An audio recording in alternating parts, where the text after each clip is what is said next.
আসসালামু আলাইকুম। আশা করি সকলে ভালো আছেন। যারা টাঙ্গাইল জেলার ২০১ গম্বুজ বিশিষ্ট মসজিদ দেখতে আসেন, বিশেষ করে তাদের জন্য এই ভিডিওটি। কারণ আপনারা যখন মসজিদ দেখতে আসবেন, তখন মসজিদ দেখার পরে কিন্তু অনেকটা সময় থেকে যায়। হয়তো অনেকেই ভাবেন যে অল্প সময়ের ভিতরে আপনারা কোথায় ঘুরতে যাবেন। তাদের জন্য আজকের এই ভিডিও।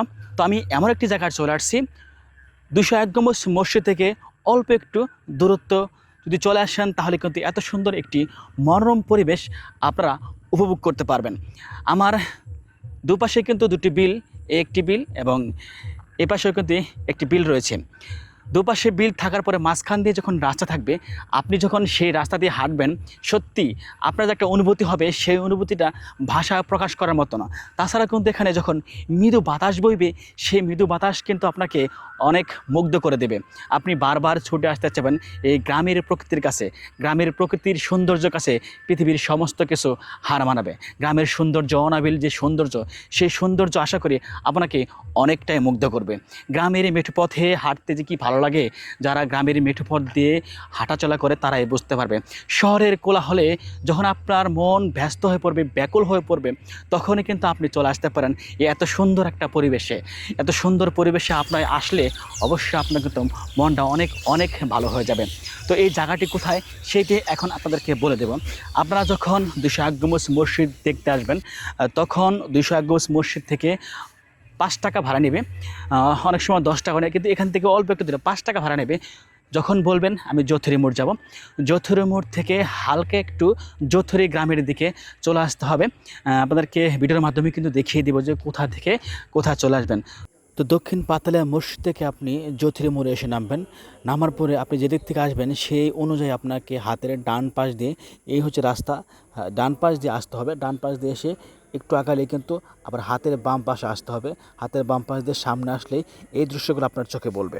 তো হাঁটতে হাঁটতে কিন্তু এই দেখতে পারবেন যে বিলের দুই পাশের মাছ দিয়ে কিন্তু রাস্তা চলে গেছে। আমি আপনাদেরকে একটু আগেই বললাম যে এই পাশে কিন্তু একটি বিল রয়েছে এবং এই পাশে কিন্তু একটি বিল রয়েছে।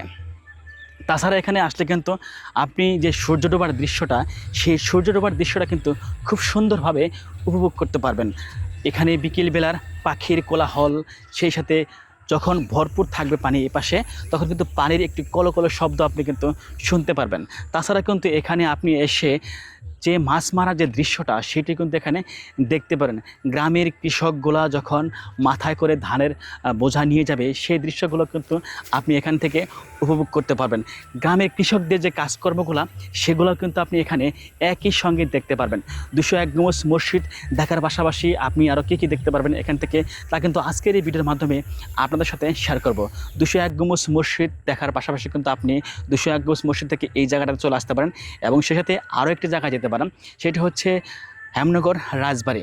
সেই রাজবাড়ির পরিচালনা রয়েছে। আগে কিন্তু অনেক জঙ্গল ছিল, এখন কিন্তু বর্তমানে সেটিকে পরিষ্কার পরিচ্ছন্ন করে খুব সুন্দরভাবে পরিপাটি করে সাজানো গোছানো হয়েছে। আপনি চাইলে কিন্তু সেখানেও যেতে পারেন। তাছাড়াও কিন্তু আরও একটি জায়গা রয়েছে, আপনার এখান থেকে কিন্তু বেশ কিছু দূরত্বে যেতে হবে। সেই জায়গাটি হচ্ছে ধনবাড়ি নবাববাড়ি।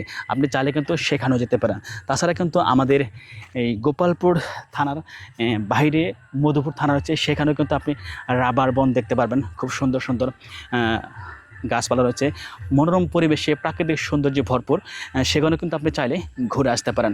তো অবশ্যই আমি আপনাদেরকে সাজেস্ট করব যে আপনারা অবশ্যই যদি এইখানটাতে আসেন, তাহলে কিন্তু এই জায়গাটাতে, আমি এখন যে জায়গাটা দাঁড়িয়ে আছি, সেই জায়গাটা কিন্তু আপনারা ঘুরে যেতে পারেন। এখানকার যে মনোরম প্রকৃতি এবং প্রাকৃতিক যে পরিবেশ, সেটি আমি আশাবাদী যে আপনাদেরকে মুগ্ধ করতে অবশ্যই সাকসেস হবে। তো বিকেল গড়িয়ে সন্ধ্যা হয়ে গেছে, তবুও কিন্তু মানুষজন এখানে রাস্তার পাশ দিয়ে বসে আছে।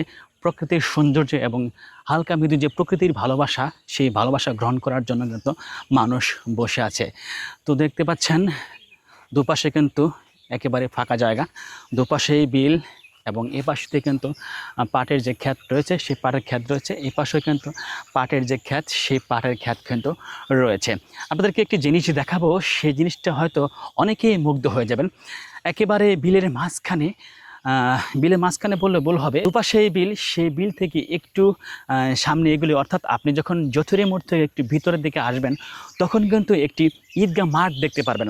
এত সুন্দর পরিবেশে যখন ঈদগাহ মাঠ আপনি দেখবেন, সত্যি কিন্তু আপনার মনটা ভরে উঠবে এবং মন চাইবে, আপনি যদি মুসলমান হয়ে থাকেন, যে এত সুন্দর মাঠে আমি নামাজ পড়ব, প্রকৃতির যে হিমেল হাওয়া, সেই হিমেল হাওয়ায় আল্লাহ পাকের দরবারে মাথা নত করার যে একটি তৃপ্তি, একটি শান্তি, সেটি কিন্তু আপনি অবশ্যই উপভোগ করতে চাইবেন।